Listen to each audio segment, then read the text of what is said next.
Hello everyone, welcome to a brand new episode of Sports Insight with your host Alamdar Khan. And yes, as you know, we give you sports information from all across the globe. You guys can surely reach out to us on our social media handle, which is @Indus News Sports. That basically works both for Twitter and for Instagram. But anyways, we'll go to the headlines first.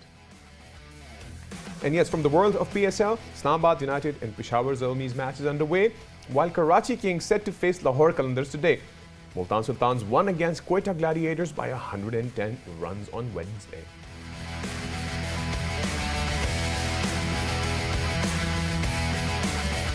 And yes, from the world of golf, yes, US Open is underway. Rory McIlroy aiming to ease the pressure on himself with a better start at the US Open.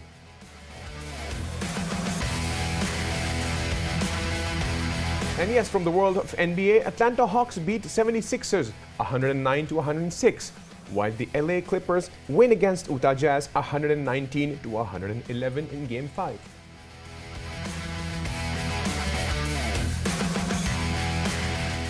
And yes, from the world of football, Italy beats Switzerland 3-0 in UEFA Euro 2020.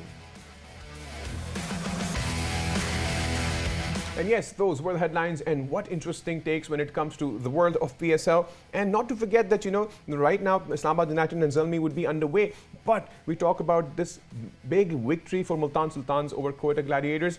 And to discuss the in-depth analysis of all these matches and the standing, we have with us one of the most senior official journalists who actually has been inside out when it comes to cricket, Mohisha. Mohisha, welcome to the show. Thank you. Thank you. Great. So I would start off, sir, with obviously Multan Sultan last game, how they managed to win against Quetta Gladiators. And, it was a big victory. Not to forget that, Quetta Gladiators managed to win 2-3 days ago. But where do they go wrong? Because I think they are the only team who are unable to perform the way they're supposed to.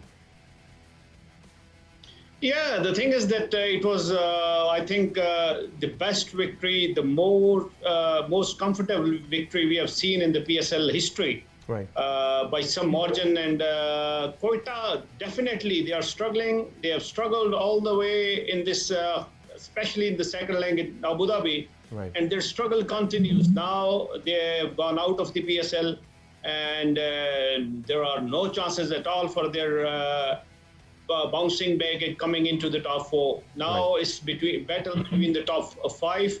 And the way Multan played yesterday was something very encouraging for Rizwan's team. Rizwan has been instrumental in spearheading and leading from the front and showing others his charges, his players, that how to meet the challenges, how to set up a good challenge and good total, and how to chase the total. And,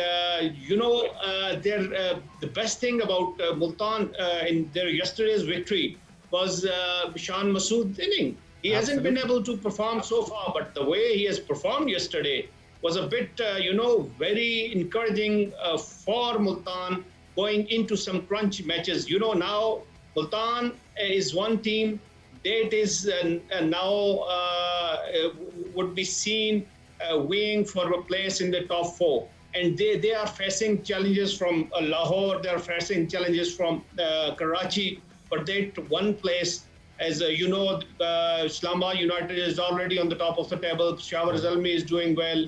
And once I think Multan Sultan has shown that they are capable of making it to the playoffs, and not only playoffs, but going all the way. They have gone from strength to strength in this PSL, especially in the second leg. Right, sir. And if we look back into, obviously, we talk about March, when it was all happening, the table was very different. And now, obviously, the pitch is very different, and the table is slowly and gradually molding and shaping up into things that, we were not expecting it to be. Yeah, before that, during the first leg, Lahore Qalandar was dominating, and they played very well when it comes to the performance in the first leg in Pakistan. Right. But now things are a bit different. And Islamabad United has taken over as the top team. They are well placed ahead of every team. And Peshawar Zalmi also playing well. They have got, and the good thing about Peshawar Zalmi is, the way Abrar bowled a couple of days back, The way Zazai played a brilliant inning, fastest 50 in PSL history so far. Right. So I think they are shaping up well. And so is Multan Sultan, Peshawar Zalmi, Islamabad United. Right. The struggle is now between Karachi Kings and Lahore Qalandars. Absolutely. I think one of these two top teams will be struggling to go into the playoffs, and that is a pretty different thing for what we have seen in the past, what we have seen during the first leg. There Right. it was Karachi, there it was Lahore, totally dominating. But now things are a bit not only changing, but things are quite going in favor of teams like Multan Sultan and Peshawar Zalmi. Right. And so I think it's pretty much based on of the stamina side, because the weather is really hot if we look into the situation of Abu Dhabi itself. But the table that we saw back in March in Pakistan, it's exactly getting to the opposite, in the current scenario in Abu Dhabi. Yeah, weather has already took its toll on players like Russell, Faf du Plessis, and majority of the foreign players who are no more with their respective teams. Right. So I think Quetta at one place they were unlucky to have lost the players like Faf du Plessis in between the proceedings. Right. And whosoever was there, even Azam Khan, we were expecting great things from Azam Khan. Right. Because he has been named in the Pakistan T20 squad. Right. So it was a thing he should have gone and he should have played better innings time in and out, because he has to prove himself. He has to prove himself that he is not only a son of Moin Khan, but Right. he has the capability and capacity to score big and score some good runs for his team. So Absolutely. he has been a disappointment so far, no doubt about that. Sir, I want to talk about du Plessis because I was going through some information the other day, and it stated that after the concussion that he faced, he had a short-term memory loss, but I think he's coming back to normal and reviving. So do you think he will continue taking part or no?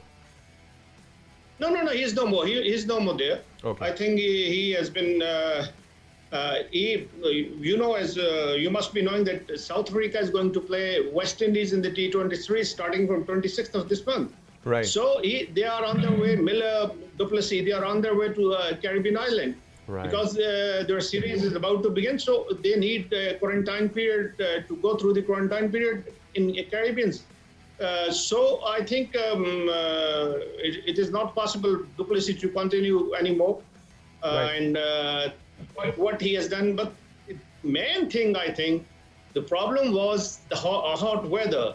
Right. Definitely it was struck on the head, but had it been a cooler weather, Right. I think there must be some respite for him. But the thing has gone from bad to worse because of it was all because of the too hot weather. True. And weather impact was telling on the was seen.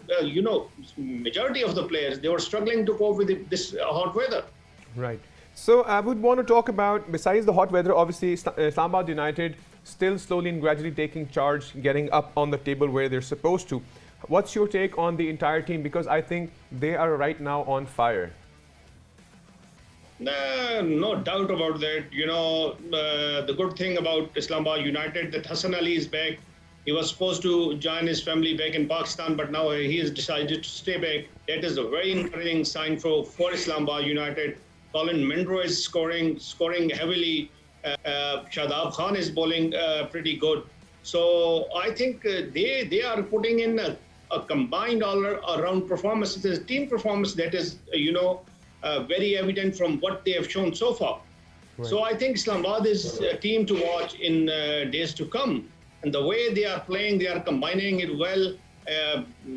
Iftikhar is also coming to the party. Right. And we were expecting from Iftikhar to do for the national team. He has done here for United. Absolutely. So I think every player is contributing for United, and that is a very encouraging sign for them. Wasim is bowling well. Whosoever is given the task, he is completing his task, and he is, contributing to the team cause. That is the main thing. Every player chips in and contribute to the team cause. I think your team always go on to perform. But that didn't happen in Quetta Gladiators case. Right. Here, for Islamabad, everything is going right, and he will be the team to watch from here, no doubt about it. So talking about Quetta Gladiators, there were a lot of speculations, and we could also see it on the screen as well. If we talk about Sarfaraz, Sarfaraz losing his temper off and on, So I'm sure that surely would have impacted the overall morale of the team as well. I think Sarfaraz, no doubt about that he has led Pakistan from the front. He has led Pakistan admirably well in the past during the last so many years. Right. Under his captaincy, we have won the Champions Trophy.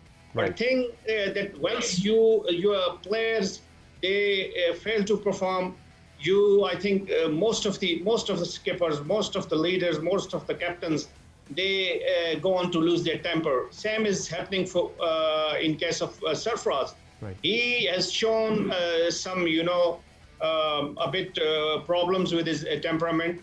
And a couple of days before, he has been engaged in hot words with Shaheen Shah Afridi. Right. Shaheen Shah Afridi being a youngster, newcomer, relatively newcomer, one can say, shouldn't have done that. But the thing is, even Sarfaraz, what performance his team has put in so far, I think that is a reaction to that performance, nothing else. True. So I think overall perspective, it's basically a reciprocal thing. So one last take in terms of just talk about one quick victory. The victory that Islamabad United had over Lahore Qalandars, when Islamabad United managed to win by 28 runs. And I think that was the turning point of the event for Islamabad United. No doubt about that. Islamabad United, they are combining in well.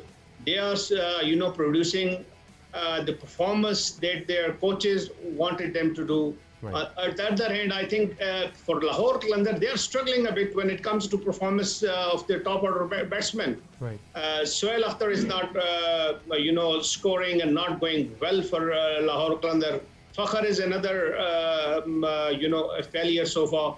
So I think they have to pick up early so that they go on to play the playoffs. Right.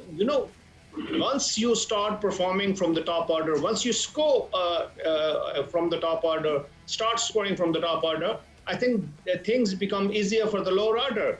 True. But here, for Lahore Qalandars, the struggle is from the top order. They are not top order batsmen. They are not performing. Right. They have to combine it well.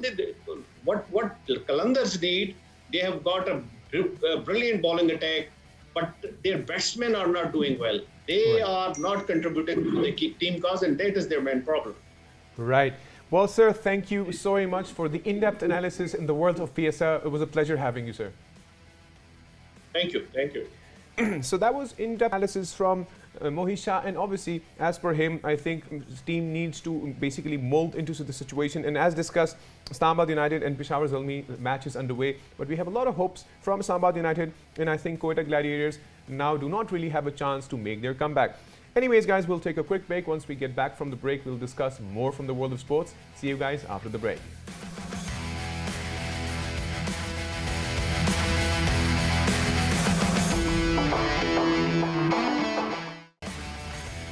Yes, welcome back, guys, from the break. And before the break, we were discussing the world of cricket and PSL, the major updates about that. But the big event is finally here. Yes, I am talking about the US Open in terms of golf.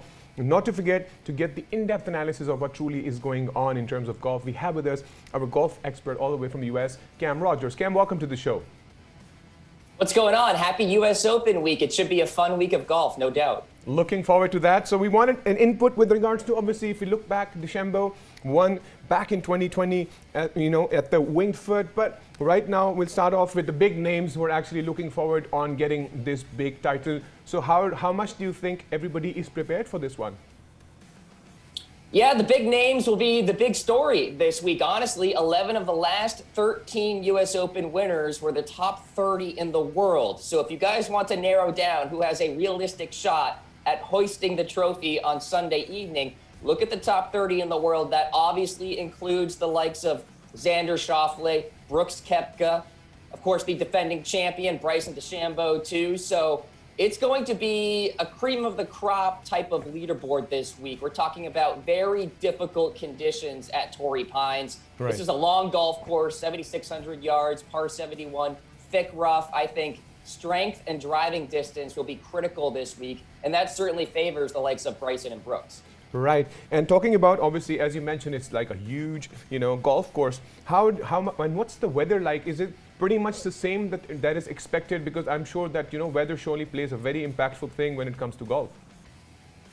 Yeah, so they actually play at Torrey Pines in January every single year. That's a regular PGA Tour event, and the weather then is a lot different than the weather now. The weather now in California is very dry, but you also have this marine layer, which is this dense cloud cover, right. and that actually prevents the ball from traveling farther. So for the shorter hitters who perhaps are missing fairways, they're going to be at a significant disadvantage, whereas Bryson DeChambeau, Brooks Koepka, Xander Schauffele, Jon Rahm will have a big-time advantage because they can pierce their golf ball through that marine layer. But that's definitely a big factor for me this week in terms of the weather, so keep an eye on that. Again, I am leaning toward the big bombers this week to be successful.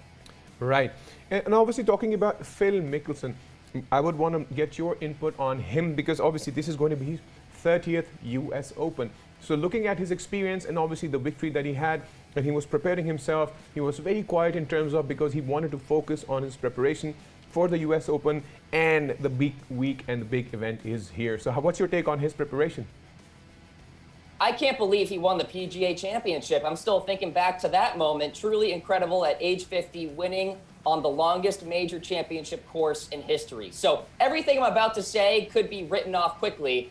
I don't give him a big shot this week at all at the US Open. Only one top 10 in his last 12 starts here at Torrey Pines. Hasn't done anything at the US Open since 2013. That was the year I graduated high school, guys. So it's been some time here for Phil Mickelson to be successful at this tournament. And there's a big reason why. He doesn't hit a lot of fairways. And when you don't hit a lot of fairways and you're hitting out of this thick, luscious kikuyu grass or whatever rough it is, you're going to struggle to hit greens. And so I think that's the situation with Phil this week. Kiowa Island was much better for his game at the PGA Championship because that allowed you to spray the ball off the tee a little bit. The rough wasn't too bad. This week, the rough is going to be very penal. And so for Phil Mickelson, he's going to have to club down, I would think, just to play it safe and make sure he hits fairways. Otherwise, he's going to be scrambling all day. So I think he's going to struggle this week. But again, all that said, he has surprised us before. He certainly could again. Right, and now he's 51, so I think it would be more interesting to see him putting all the wisdom from back there, because keeping in mind that it's 30th US Open, so I think he has a lot of experience right by now, and I think that was the experience that made him win the PGA title. So I think he's not going to let go of the US title so easily. No, certainly not. I mean, he has been there, done that. He has the most top 10s in major championships going back to 2009 than anybody else in this field. He has truly a fantastic ability to play well around the greens, has that short game, has that putter. He's a San Diego guy, so he knows Torrey Pines like the back of his hand. The only thing is he doesn't have so much success here. And he has actually written himself off a little bit about being a US Open type of golfer. But with all that said, 6-time runner-up at this tournament. If he wins the US Open, he will complete the Grand Slam, and that would be the biggest sports story of the year, in my opinion. Right. And talking about him, it reminds me of, one of the main golfers back in the days when I used to watch. I'm sure you would know more about him. I'm talking about Greg Norman. Yeah, Greg Norman, notorious for top 10s at major championships, but not really making a lot of noise. Of course, he had a couple of big-time runs at the Masters, you may recall, the big collapse that allowed Nick Faldo to win. But yeah, I think that Norman was pretty successful in his later years, and obviously we're seeing that with Phil Mickelson. We're learning that the game of golf can span many, many years. You could be 20 years old and win on the PGA Tour, and clearly you could be 50 years old and win on the PGA Tour or a major championship. So again, I am not going to be the one to completely write off Phil Mickelson, but if I were to project how he would finish, I think he would struggle this week, but we shall see. Right, and let's see if the struggle is real. He's surely put in his best. Talking about struggle, What's your take? Obviously, Rory McIlroy, let's look at him right now. He's not won any major title since 2014, if I'm not wrong. And what would be going through his mind when he'd be on, opening at the US Open? Yeah, it's been some time since Rory actually won a U.S. Open or any major championship, which is a little bizarre to say. You have to go back to 2014. We're talking about a guy who we thought maybe could get to 10 major championship victories, and certainly there's still time for that. But if you go back the last couple of years, he had a couple of top 10s at the U.S. Open, but he was never really a factor. We're talking about good Sunday rounds, and then he kind of just shows up on the back end of that top 10, but never really was in contention. Rory did win earlier this year, just a few weeks ago at the Wells Fargo Championship. Right. That is at Quail Hollow, which is a major championship type of course, also a very long course, much like this week at Torrey Pines. Rory's sort of flying under the radar because we're always talking about Rahm and Brooks and Xander and all of these guys rather than Rory McIlroy, who again just recently won on the PGA Tour. He's somewhat of a high upside type of guy. He can show up and win any week, but he has not been as sharp as those other guys that I listed off, especially with his iron game, but he can certainly find it this week. Right. What's the appearance? How many people are allowed? Because the COVID situation has slightly trickled down in terms of people getting vaccinated and, even in terms of the golfers. So how much impact, how many people or the audience that you see would be allowed to be present here? Yeah, so California is just starting to open up. LA just fully opened up, and the USGA said that it's going to be around 8,000 to 10,000 spectators per day. So obviously not full capacity. So it is nice that we're getting some fans back here, and I would assume the next US Open will be full-blown, 30,000, whatever the case, but not this week. They're going to play it a little bit safe, but I think it's a good thing to have fans at the very least. Of course, during the Bryson DeChambeau US Open back in 2020, they had 0 fans. So I'll take anything at this point, and it's a lot better from a TV viewing experience to hear the claps and the applause and the energy rather than just their playing partners saying nice putt, right? So I'll take anything. We're getting better in terms of fans at tournaments, and hopefully the next US Open will be full capacity. Talking about DeChambeau, if you look back when he won last year, it was 3 under 67. So how much do you think, but it was obviously at Wingsfoot if I'm not wrong. So how much difference would be the entire course for him this time? Yeah, so Bryson DeChambeau has one strategy. Hit it as far as possible and then work your way from there. He doesn't care if he hits the fairway. He doesn't care if he hits the rough. Because here's my logic this week. Everybody's going to miss fairways because these fairways are tight. And so everybody's in the same bucket at that point, right? If everybody's missing fairways, where is the advantage? Bryson, Brooks, Xander, the guys who have the strength to hack it out of that thick, luscious Kikuyu grass. Bryson DeChambeau might be the best U.S. Open player for the next 15 years because he has that ability to hack it out of there. And honestly, the longer hitters are going to be hitting shorter clubs out of the rough, which makes it easier for them than, say, a shorter hitter who is hitting a 5-iron out of the rough. So all that is to say, I'm not really sure about Bryson this week, only because of his recent form. He hasn't really shown me a lot in recent tournaments. I lean more towards Xander and Brooks Koepka and Jon Rahm as guys who can be successful this week. Obviously, being a defending champion, that carries pressure too. And Bryson has been in the headlines lately about his feud with Brooks Koepka, as I'm sure you guys know. So I don't think Bryson will defend his title. I think he'll play fine, but I don't think he'll be in contention this week. Talking about Koepka, I'm sure he would be surely ready because if you look back at the leaderboards in the previous few tournaments, I think he's been pretty much close by, neck to neck. So I think we have a lot of hopes from his end as well.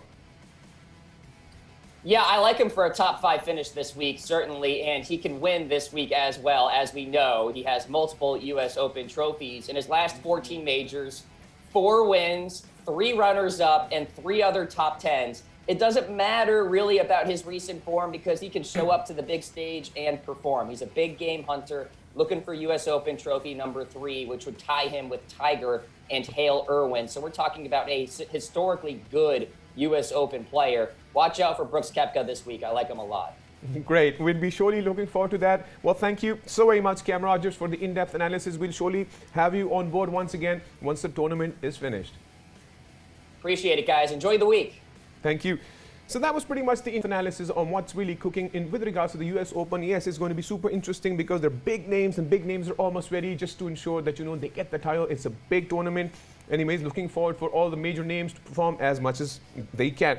But anyways, I'll quickly jump over to the world of NBA. Not to forget, big games are happening there as well. Yes, Atlanta Hawks beating 76ers 109 to 106. A super close call game in Game 5. Now Atlanta Hawks lead the series by 3-2 against the Sixers.